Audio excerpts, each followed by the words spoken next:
मी अविनाश दामोदर जाधव आणि माझे सहकारी संतोषजी जाधव आज आम्ही ठरल्याप्रमाणे साहेबांनी जसं आम्हाला बोलवलं होतं गीते सरांनी की आज तुम्ही या, तुम्ही केलेल्या कंप्लेंटवर आम्ही तुम्हाला उत्तर देतो किंवा तुमचे जे काय मागण्या आहेत त्याच्यावर आपण चर्चा करू।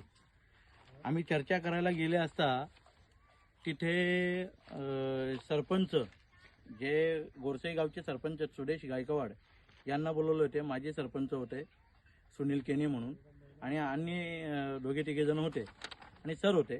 तर आम्ही त्यांना हीच मागणी केली की सदरील कामामध्ये आमच्या ज्या मागण्या आहेत की तुम्ही तिथे समोर येऊन आमच्या प्रश्नांची उत्तरं द्या, तुमचे एस्टिमेटची कॉपी, वर्क ऑर्डर व संबंधित RMC प्लांट असल्याचा पुरावा।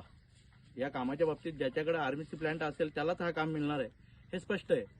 तर ते पुरावे घेऊन या आणि समोर येऊन आम्हाला उत्तर द्या ना। साहेबांचं म्हणणं असं आहे की तुम्ही निकृष्ट दर्जाचं काम कसं काय ठरवता, तिथे काय भुसा वापरलाय का? मग भुसा नाही, मग हा काय वापरलेला आहे? हा काय वापरलाय याला तुम्ही काय बोलायला? हा भुसा नाही मग काय? म्हणजे सरळ सरळ असं लक्षात येतं की सरांनी हा वेगळा चष्मा घातलेला आहे की त्यांना हे चुकीचं काम पण व्यवस्थित दिसत नाही, किंवा दिसत असेल तर त्यांनी ते कुठेतरी दाबण्याचं काम करतात असं आमच्या लक्षात आलेलं आहे। आणि आम्ही जसं त्यांना बोललो की सर तुम्ही तिथे येऊन आम्हाला आमच्या प्रश्नांची उत्तरं द्या, सर्व जनमानसापर्यंत हे पोहोचवण्याचं काम करू की त्याच्यातूनच कामाला चांगली सुरुवात होणार आहे हे आम्हाला माहिती आहे। पण त्यांचं म्हणणं असं आहे की असं कोणी पण बोलवेल तर आम्ही तिथे येऊन त्यांना उत्तरं द्यायची का? आम्ही येणार नाही आणि आम्ही तिथे येऊन काय उत्तर देणार नाही। आम्ही संबंधित ठेकेदाराला आदेश दिलाय की काम हे इस्टिमेट प्रमाणे झालं पाहिजे। आदेश देऊन काम होत नसतात तर तिथे जागेवर येऊन तुम्हाला ती कामं करायला लागतात, तुम्ही ते केलं गेलं पाहिजे।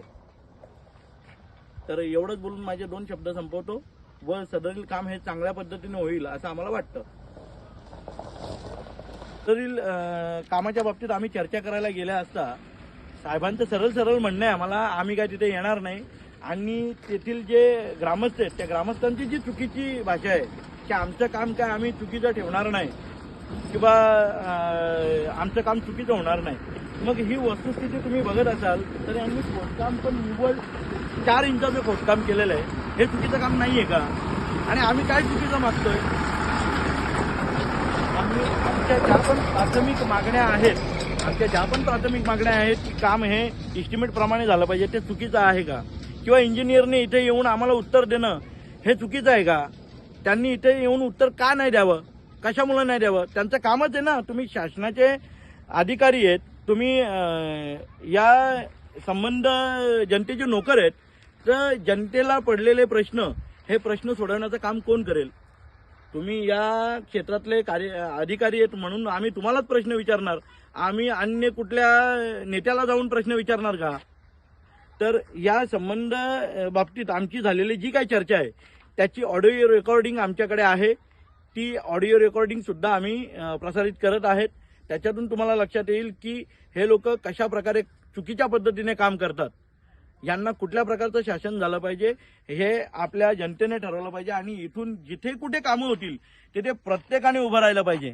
तुमचा संविधानिक अधिकार आहे तो, आणि तो संविधानिक अधिकार गाजवण्याचं काम तुम्ही केला गेला पाहिजे। एवढंच बोलून माझे 2 शब्द संपवतो।